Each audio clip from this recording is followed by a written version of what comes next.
And today we're talking about 50 things that I rarely see in Hollywood movies. But maybe you've seen them more often than me, and then maybe my perspective is a little skewed. But I have seen a lot of movies throughout my years. So like the first thing that I rarely see in Hollywood movies is a guy and a girl who are just like friends. And usually when they do a guy and a girlfriend and a girlfriend in movies, they always end up like together. Even in the movie just friends, those two chumps, they end up like becoming a mating pair in the end. So like, a lot of people, it's like it's saying that it's impossible for a guy and a woman to just be friends with no strings attached, which is another name of another romantic comedy movie where they end up together regardless. So yeah.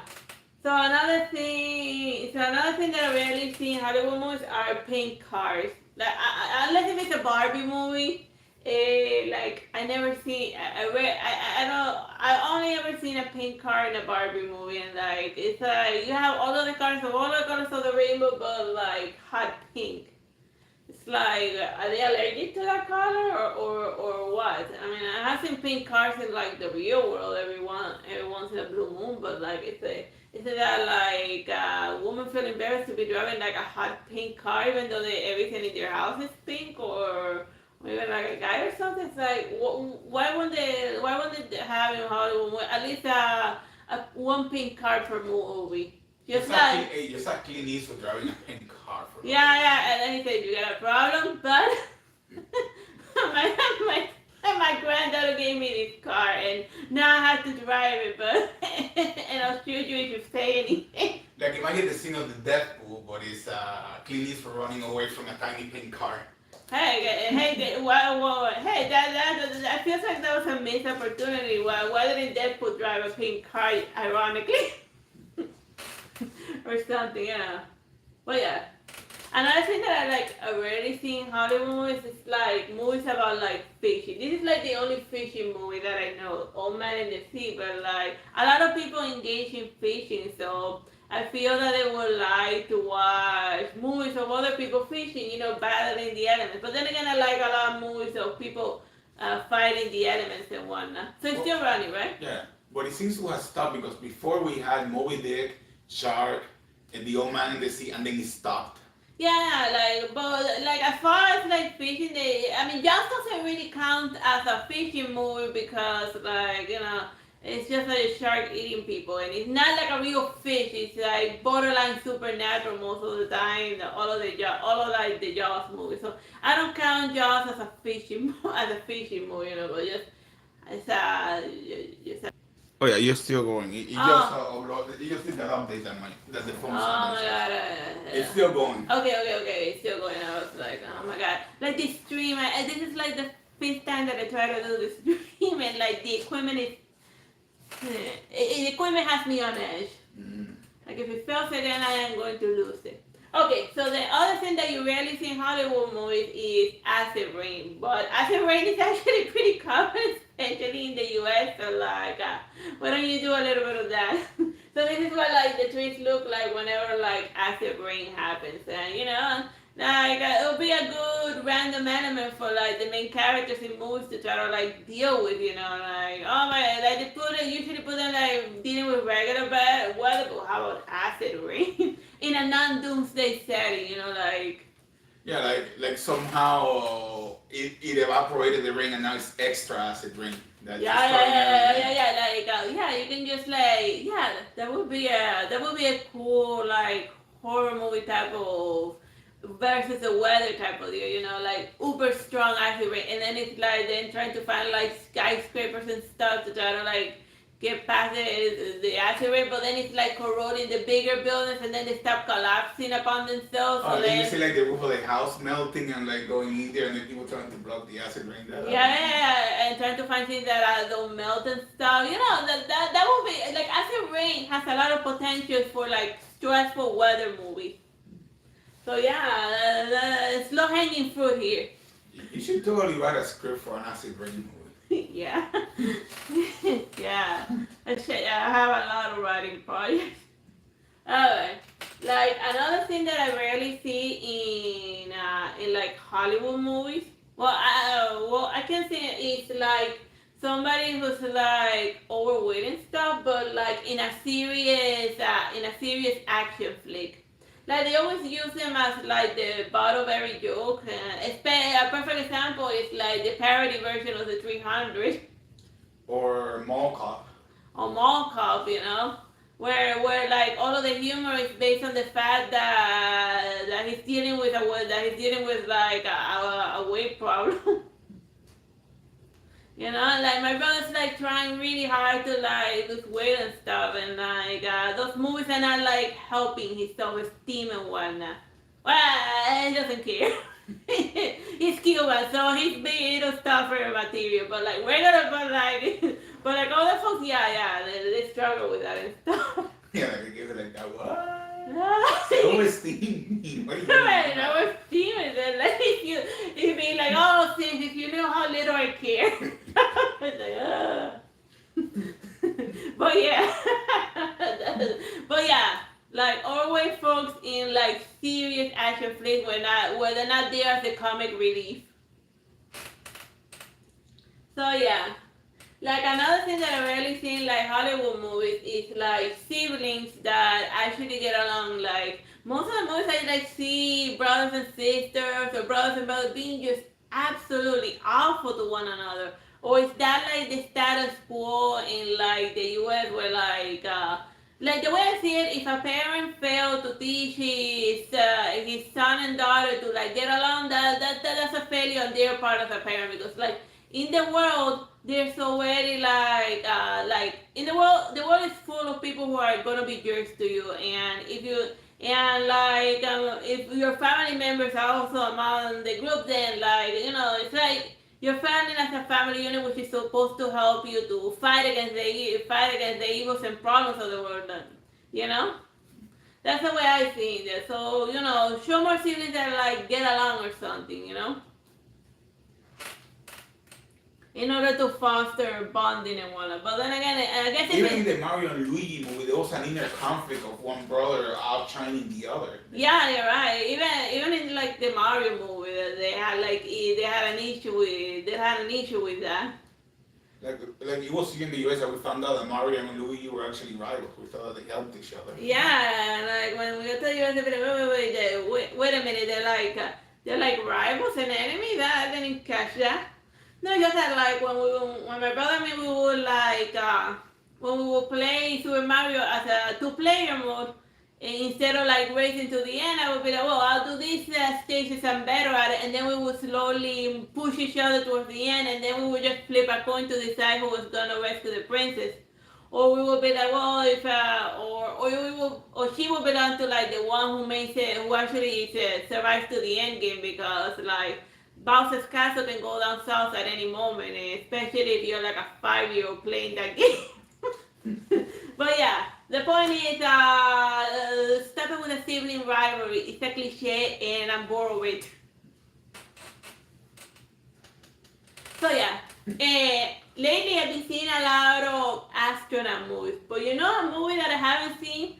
A movie about the real first astronaut about the first creature that was ever in space, Laika.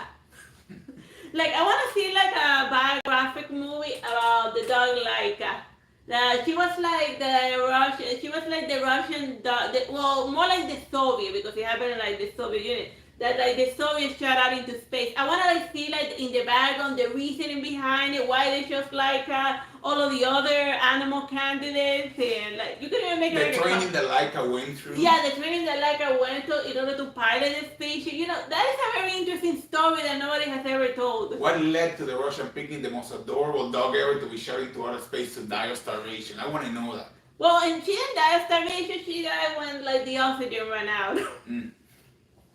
But yeah, there's a story about like, hey, if you don't want to show like the dog dying in space, you can just end the movie when the dog makes it to space and then like put a caption, the dog died, the dog died in space, the end, Russian ending, or just give it a Russian ending, cut it as soon as the dog makes it to space and that's it, and just leave it like and then you're forced to Google the fact that the poor dog died in space. Or they can do it like a dust goes a las lustras as soon as it makes it to space. Yeah, da da da da.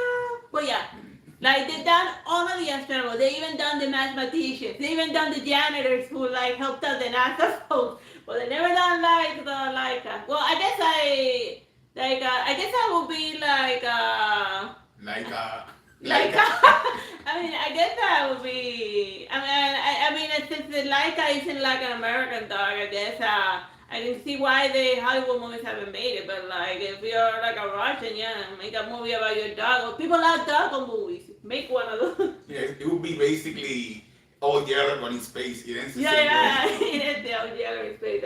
I don't care. I don't care who makes it like a movie, but somebody made it. Either Hollywood or like. Or Bollywood. Or Bollywood, I don't care who makes it, just make a Laika movie. I want to see the triple R people make Laika. Yeah, make the dog dance while you're at it. But yeah, about the first, oh yeah, another thing that I haven't seen in like, oh yeah, it's still running, right? Yeah. Another thing that I haven't seen in like Hollywood movies is like motorcycle races. Like they did all of the Fast and the Furious with cars. They can do like literally the same thing but with motorcycle.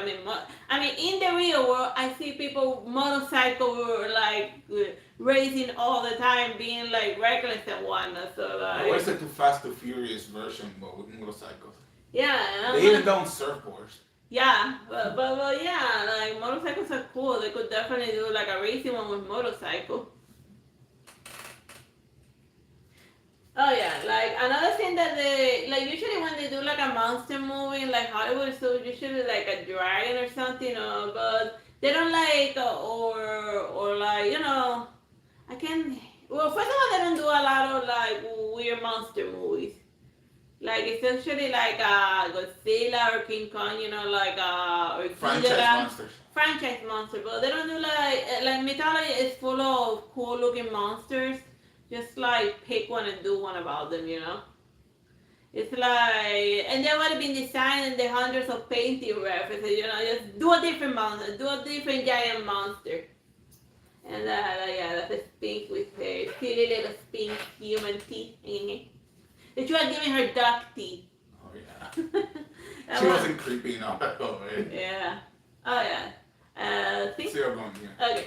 Like another thing that they do a lot in Hollywood movies is like when they're gonna do aliens, they always do like the gray alien, but it's like literally hundreds. The star galaxy is full of hundreds of different type of aliens. Like it was interesting at least the Resident Alien they shows like a different type of alien, but I like better like the Saurians, like the lizard people. They're more hilarious. And I'm not just saying that because I got adopted by one, and he asked for a movie to be made about that. Yeah, we're totally not Saurians here. we're totally not new. We're totally not Saurians. Well, this was like from Star Trek. And that's the last time one of them made like a big TV appearance. Yeah, we want Saurian movie. Yeah, they're fun. Like another thing that they don't do a lot. I never seen like a series. Like they do a lot of sports biopics and all that, which are very popular, but they never do it about a sword fighter. Like have you seen like the Eskrima matches? They look cool.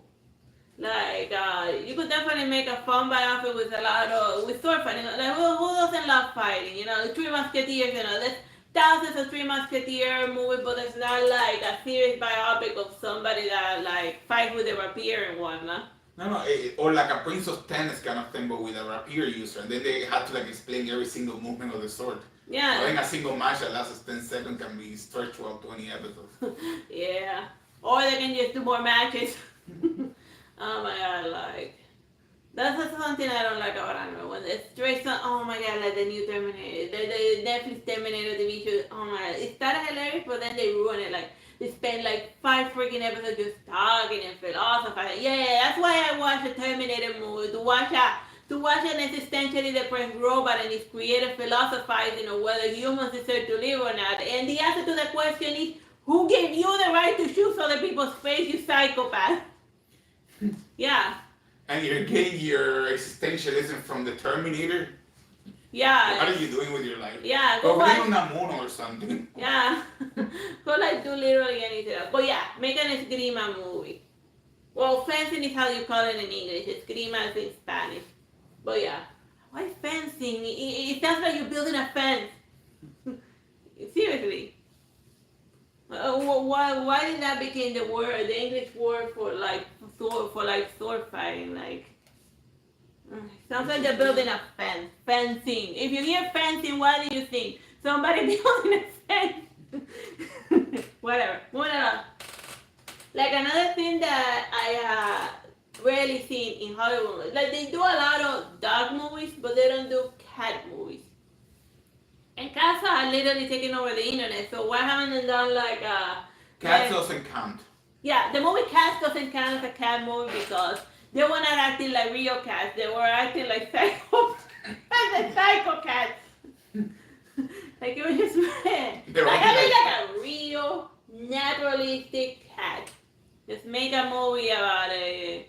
But not all yellow stuff, you know, like, oh, how this cat saved my life, or like, oh, it's just a therapy cat that, like, help me pass through some stuff, you know, like, any type of sappy thing, or any type of, like, sappy thing. Or a rescue cat. The cat or rescue, like, cats also do rescue job, but they always hyper-focus on the dog. Man's best friend. Well, you know what? Man's best friend also bites. So take that. So yeah, do a cat movie.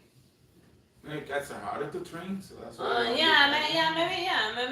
they have a harder time, or maybe film cats are rare, so then they don't bother with cats. But then again, isn't there like a circus show where like, oh, and for the love of God, don't use a CGI cat in your cat movie. CGI animals are it doesn't matter how realistic you make the fur and all that stuff. You will never be able to like catch the naturalistic movements that a cat does. It just looks. I never seen a good CGI cat ever made. You know, it just looks unnatural. Like a dog, well, dogs are usually more tame. They usually have more predictable movement patterns. But like a cat, and then most cats look terrible.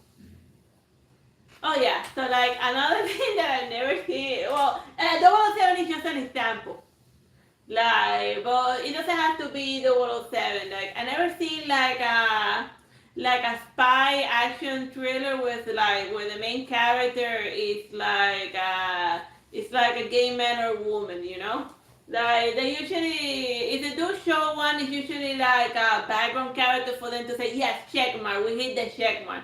And the closest thing they ever got to like an LGBT plus character was the Daniel Craig James Bond, cause when like the weird bad guy flirted with him, he'd be like, oh, what makes you think that I haven't slept with a guy because of my job and all that? And then that's as close as he ever got to that, but like... Yeah, show us that stuff. Yeah, show us that is an James Bond movie. He kissing a dude in order to like get information out of it, cause you know, spies would do whatever to complete their mission. So do whatever to get the mission, for get representation points and whatever, or at least taking claim to be the first to have done something that nobody dared to ever do. So yeah, that's or a female lesbian spy that is not sexualized, because usually when it's a lesbian, they instantly go into the hyper. Yeah, if it's like a gay guy, then they be like super hard. Then they don't do anything with it. But if it's a woman, yeah, to get like the spicy triple S rating, they go like in the complete opposite direction, just almost making it softcore, you know. But yeah, the point is that like serious action flick and giving a serious sensitive treatment to like and proper representation in like action spy thrillers for LGBT folks. And I bet that there's hundreds of LGBT folks that are working in the spy community, you know? And even straight people who also have to do that in order to like do their mission, cause that's how the real world works. And you do whatever. They call it Agent Romeos. Agent Romeos and Juliet. You know that their role is I'm gonna get down with whoever in order to like get information out of this idiot who's desperate and lonely. But yeah, moving along. Another thing that I haven't seen in you know that they do a lot of artist biopics and all that, you know. You've seen like hundreds of Leonardo da Vinci's, even Vermeer, and this guy and that guy, and like the thousands of Van Gogh movies. Well, at least I assume there is. I have seen at least one. I've seen at least 4. Well, but they never done, you know how they never done? Sculptors. It's like they completely forgot that sculptors exist, and like sculpting is like also cool as far, you know, just showing the artist chiseling away until they form a shape that looks like somebody, you know. And I feel like it would be good to do an artist biopic of a sculpture. This guy's Bernini. They could also do Rodin or even Michelangelo, but more focusing on his sculpting talent. But the joke is that, like I read in Michelangelo's biography, that if you call Michelangelo a sculptor, he will hate you. Because sculpting in those days, it was seen as, since it was like heavy labor intensive, it was considered something that only like the plebeians would do, because there was a stigma associated with being like in shape or being or doing anything that was slightly labor intensive, because it's associated with the lower class. So it will be interesting to make a biopic movie about how Michelangelo uplifted the art of sculpting with his talent, you know? About Rodin, the fact that they bombed his status, remember? Oh, yeah, like the thinker. Like he had to deal with terrorists. Yeah, like they blew the feet off the thinker. I bet that gave him very plenty of things. Like the whole thing, like you see the thinker statue, and then you see that his feet are melted. No. His feet melted out because like the planted a freaking bomb on his thing in order to try to blow that statue to Kingdom Come, but it was a really good statue because it's still there. It's like dynamite, man. Meh. But yeah, it did melt off his feet, so yeah. So yeah, do one about sculptures. How many sculptures can say that they created a statue so strong that they couldn't blow it up? Yeah, like seriously. That was nuts. But yeah, but that's a story for another time. Yeah. And the last thing that I wanted to mention is that like usually like in Halloween movies, usually when they do like African religions, they always like do it like, oh, evil Santeria, oh, evil voodoo, you know, like the perfect example of this right off the top of my head is the movie The Skeleton. The Skeleton Key. Oh, that also has Santeria in it. Yeah, but it's always painted in like a negative light. But another example, the one that I was thinking about was the movie The Predator 2. That they had like the ones who were practicing Santeria and Voodoo, they were painted as like crazy magic folks, you know. And also called drug dealers too. On the other league, the baseball movie, had a black guy that had an LA in there. Yeah, but he was also painted in like a negative light and whatnot, you know, and like the other, and instead of being respectful, all of the other chums were like always being a jerk to him and all that, and poking fun at his religion, but they never been like done a respectful way of doing their religion. Yeah. The reason why I have an issue with it is because my grandmother believed in like Santeria. She practiced it, and we're half Afro-Cuban. Yeah, like she practiced Santeria, and like we're quite familiar with how it works, and the way that it's depicted on the movie, no, that's not how it works. That's not how Santeria works. Like for every curse that you cast with Santeria, you will receive the same curse back. So the whole thing about the whole voodoo doll thing and all that, and it's meant to hex people, no. If a person is hexing you with Santeria, they hate you so much that they also that they don't care that they're also going to be a curse as well. And sometimes, even the Elewa, he made choose not to relate. Okay, so I'm getting into religion. Okay, but mostly Santeria and Voodoo and one of the issues, it needs a better, more culturally sensitive representation instead of like being it's not all evil voodoo curses. There's a lot of good healing that they do. Yeah, like there's a lot of other stuff. But of course, they only like to do the whole black magic, the whole doing black magic thing, just because.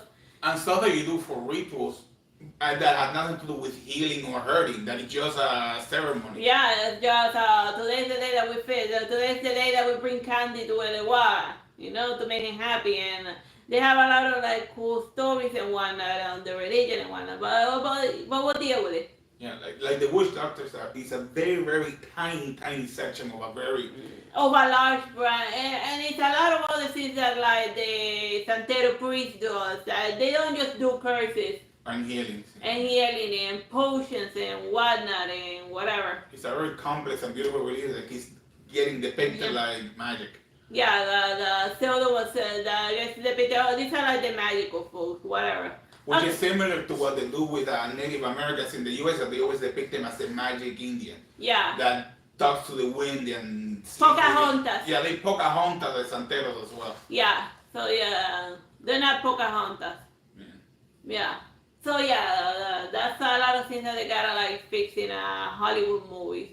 For me not to have an issue with them. But you can just like ignore what I say and do whatever you want as Hollywood people usually do, but whatever. Yeah, they usually keep losing billions of dollars.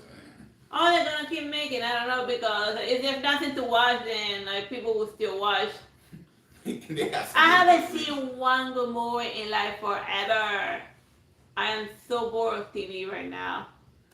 Okay, moving on. Alright, we're done with this brand. Bye bye and God bless.